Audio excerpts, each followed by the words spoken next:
Hi, I'm Sherry. And I'm Cindy. And welcome to the Animal Connection.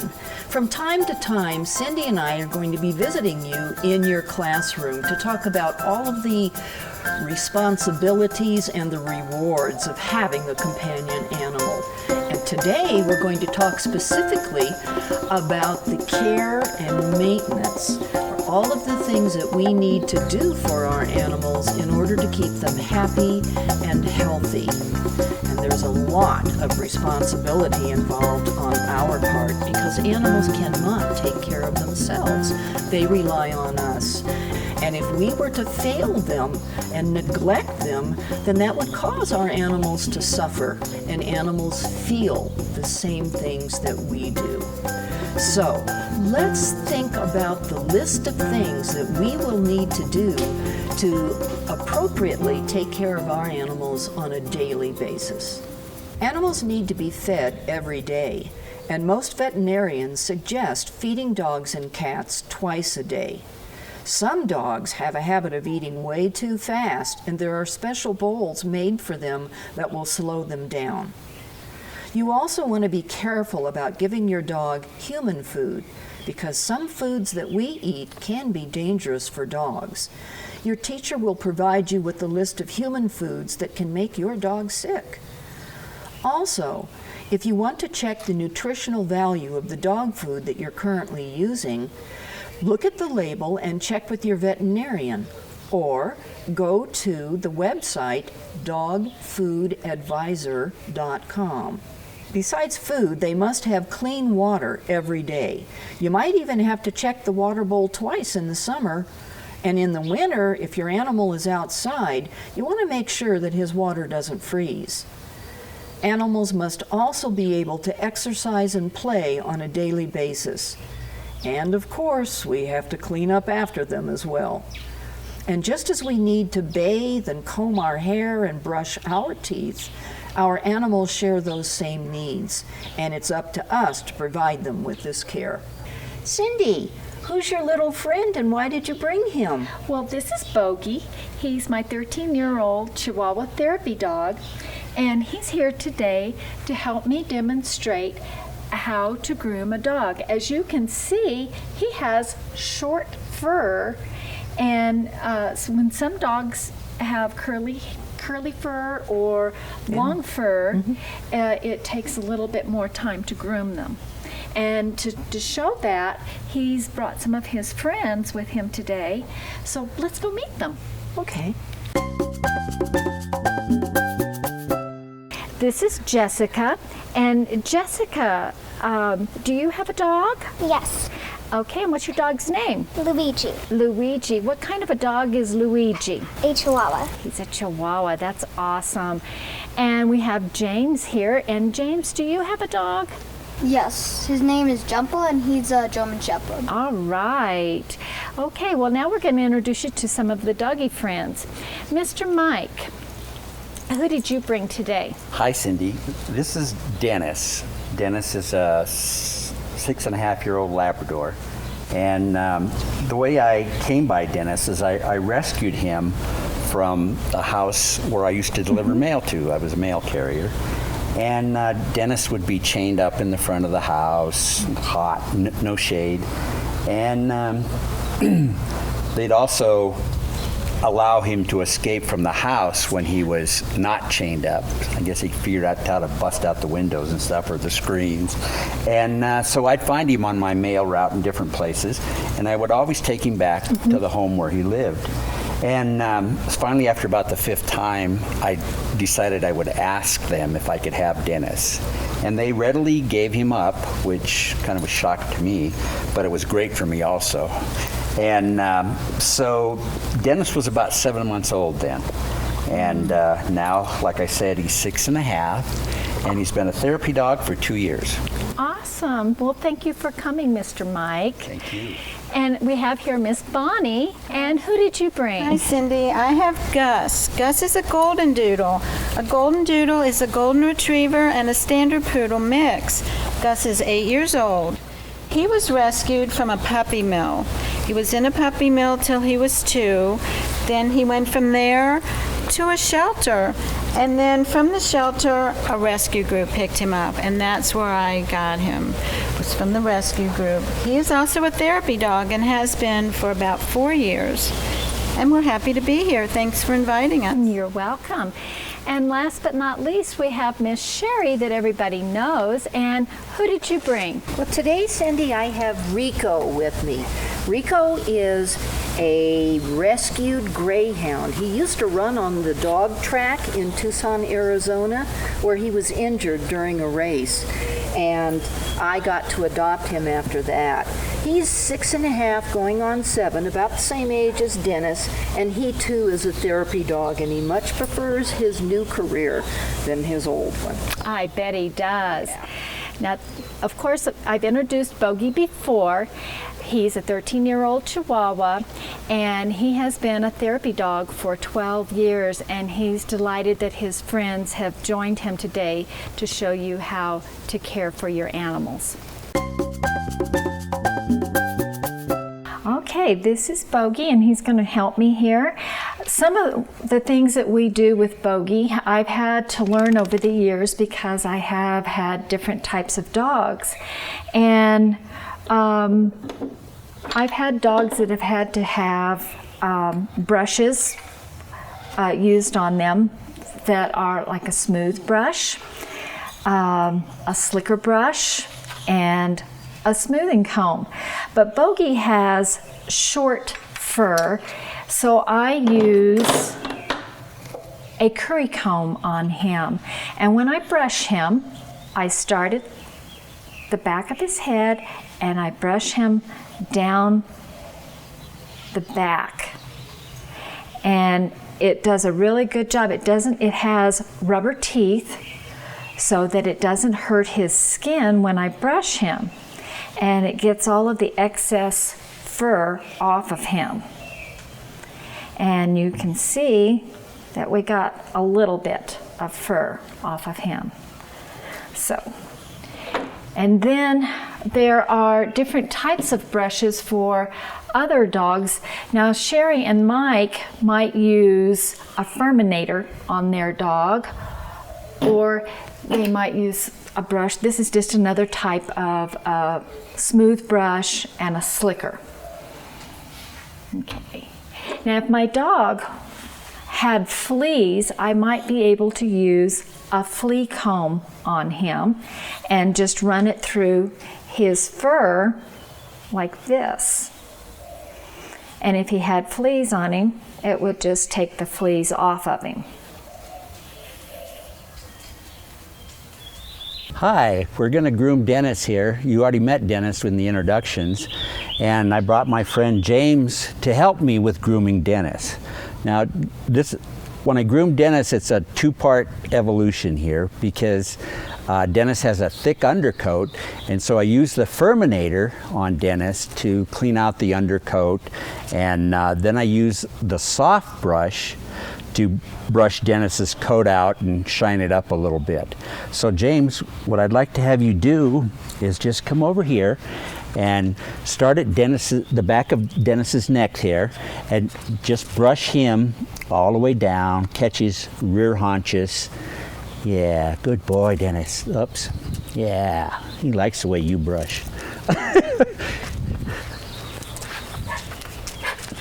Sit down, Dennis. Come on, sit down. Yeah. Because of Dennis's thick undercoat, the top coat is pretty just smooth and soft, and brushing him every few days makes his coat really shine and makes it even softer when people go to pet him. So the other part of Dennis that I like to brush out are his ears. So James, if I could have you help me here, you can do this one, just kind of brush his ears really nice and soft. See? And Dennis really likes that part. Yeah, there you go. Yeah, good boy, Dennis, good boy. And so there's the grooming lesson for Dennis. Well, Jesse's here to help me groom Rico, and I begin with the Furminator that Cindy introduced you to. They're pretty sharp, the blades, so I had a protective cover over it. And Rico, if you'll come back here, we'll get you brushed. All right. Most people think with a short-haired dog that you're not going to have a lot of grooming to do, but you may be surprised of what comes off of Rico. So we use the Furminator first, and what it's doing is removing the undercoat. And Rico has a really thick undercoat. And even though he's been brushed a little earlier, look at how much we just got out of him. Look at that. And so after I've furminated him, then I turned to Jessica and I asked her to do the finishing touch. And she's going to use the curry comb that Cindy also showed you. Oh, he much prefers the curry comb because, as Cindy said, it has very soft rubber bristles. But we'll be surprised at how much fur she still gets off of old Rico. Great, thank you. Oh, look at this. Ooh. We're brushing Gus with the brush that Cindy talked about that has the wire bristles. His fur is very curly, and the main reason for brushing him is to eliminate any matting and to also help keep him clean. So Jessica, would you brush Gus for me and brush out some of those curls and just get him nice and fluffy? As you can see, Gus loves to be brushed. He loves the attention. And he especially loves when children do this. His curls will not stay straight for very long, so I brush him probably once or twice a week just to fluff him out and make sure there's no mats in his fur. And you can get the top of his head and his ears. Brushing your dog also helps you bond with the dog. They learn to trust you. They know you're taking care of them and that you're not going to hurt them. And with the wire bristle brush that we're using, it does not hurt him at all, even though if I did that on my skin it would hurt, but on Gus it doesn't, partly because his fur is really thick. What a good job. He's in heaven over here. I do their nails once a month. And when I do my dog's nails, I don't use a clipper like this on them. This is made for a big dog like Sherry's dog or Bonnie's dog or Mike's dog. I use a small clipper like this on my dog. And he's a small dog. And then I smooth, their nails are sometimes sharp, so I smooth their nails off with a file. And another item that you can use, this is just like a fingernail file, only it's electric. And you can turn it on and it files the nails down for them. Now every day I brush my dog's teeth, and it took me some time to figure out the right kind of a toothbrush. And these are just some of the ones that I have used. This one is a toothbrush that you can get at any pet store. It is made for a dog that is more like Sherry's Greyhound, where you can get in the back of their mouth to get to their teeth. I tried a finger toothbrush that already had the toothpaste on it, and I tried other different types of toothbrushes that didn't really work very well with my dogs because their mouth is very small. And there is one other kind of toothbrush that you can use on their teeth, and this is also a different type of a finger toothbrush. When you are brushing your dog's teeth, I don't recommend that you brush their teeth if they've never had a toothbrush in their mouth. Your teacher is going to send a brochure home with you to show to your family, and then you can learn together with them to teach your dog how to brush their teeth. This is the toothpaste that you use. It's called dentifrice. Never ever use people's toothpaste on your dog because it has things in it that can make your dog sick. This toothpaste they can swallow. Let's see, when you are training your dog to brush their teeth, I suggest making it fun for them and give them a treat and let them know that it is something that they're going to enjoy. And so I give my dog a treat, and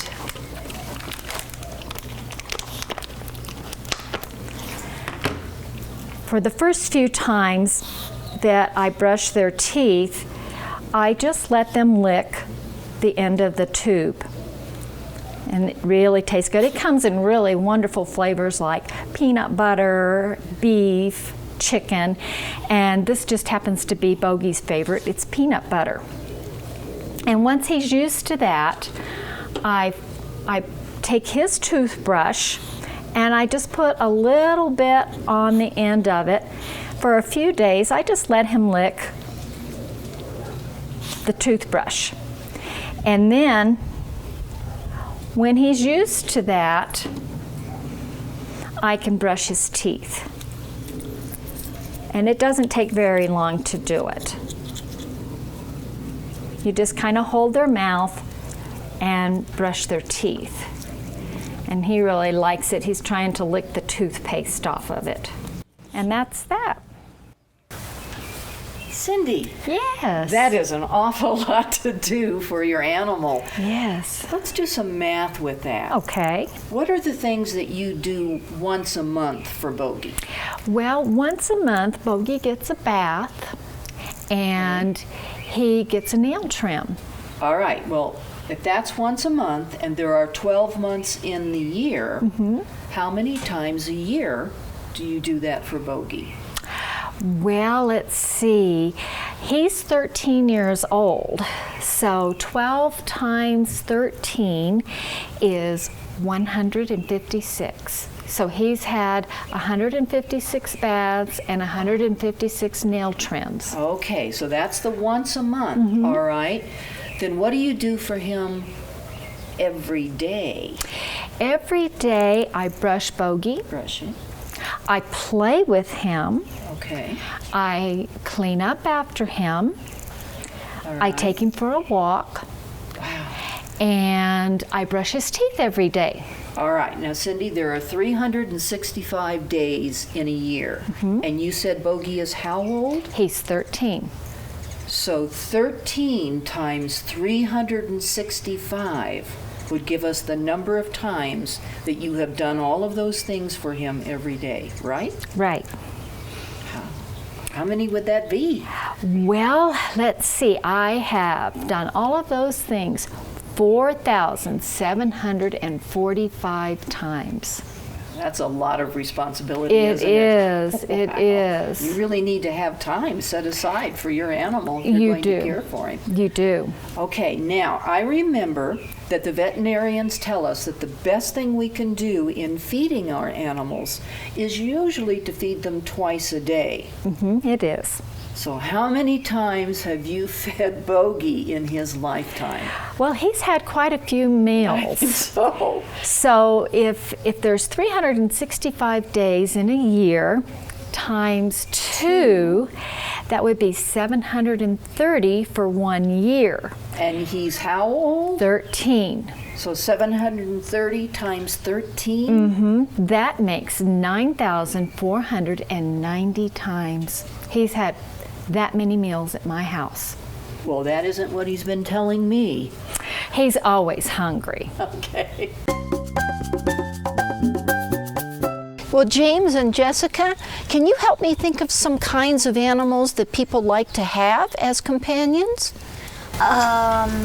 Hamsters, goldfish, and big dogs. Big dogs, okay. And you would say, Small dogs. Yeah. Cats. Probably horses Oh. and parrots. What? Parrots, all right. Some animals live longer than others, and we are responsible for them for their entire lives. As you grow older, you will have new interests and responsibilities, but will you still have time for your animal? Let's say that you're 10 years old and you get a goldfish. In a small bowl, goldfish can live about a year. You'll be 11, and not much will have changed. Maybe you'll have a little more homework, but I'm sure you'd still have time to take good care of your goldfish. How about a hamster? Now they can live about 5 years, and you'd be 15, in high school, and loaded with new activities, responsibilities, and lots of homework. Will you be dating? Have a driver's permit? Do you still have an interest and time for your hamster? Large dogs don't live as long as smaller dogs. Most live for 10 to 12 years, and you'd be 22. Will you be working full-time? Married? Going for a graduate degree? Well, whichever is true for you, you'll be away from your dog for long periods of time. Will you still be willing and able to provide the attention he deserves? How about a small dog or a cat? Now they can easily live to be 15 years old, and you'll be 25. Are you married? Do you have 1 or 2 children? Will you teach your children how to behave around your dog or cat? There are lots of responsibilities taking up your time now. Will you find time for the dog or the cat? Wouldn't you love to have a horse? Well, they can live to be 25 or 30 years old, and you'd be 40. Who is taking care of the house, the yard? Your kids will be in college, and that's very expensive. Can you afford all of that and still have the time and money to properly take care of a horse? Now, wouldn't it be fun to have a colorful, comical parrot? Well, do you want one for 75 years? Because that's how long they can live, and you'll be 85. You won't have the energy at 85 that you do now. I hate to say it, but some of us won't even make it to 85. And what happens to your parrot? It's necessary that we plan for our companion animal if anything should happen to us and we are no longer able to care for them properly. We owe them that.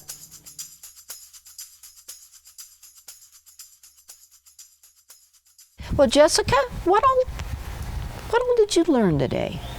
Well, I learned that I should feed my dog about twice a day. Uh-huh.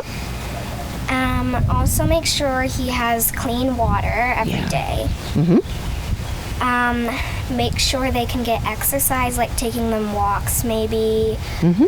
If you can, it would be really good once a day, or if you have a big yard, let them run out in it. Lots of exercise. Yeah. And Anything with grooming? Yeah, brush them a lot, maybe once a day or 2. Depending on the type of fur, yeah. Wash them maybe once a month. Mm-hmm. And also give them lots of love and attention. They're right about that. There's a lot to do, James, to really take care of an animal well. Yes, but animals are worth it. Yes, they Can are. any of these animals do tricks? I think so. Let's see. This is from Daddy. This is from the mailman. This is from the dump.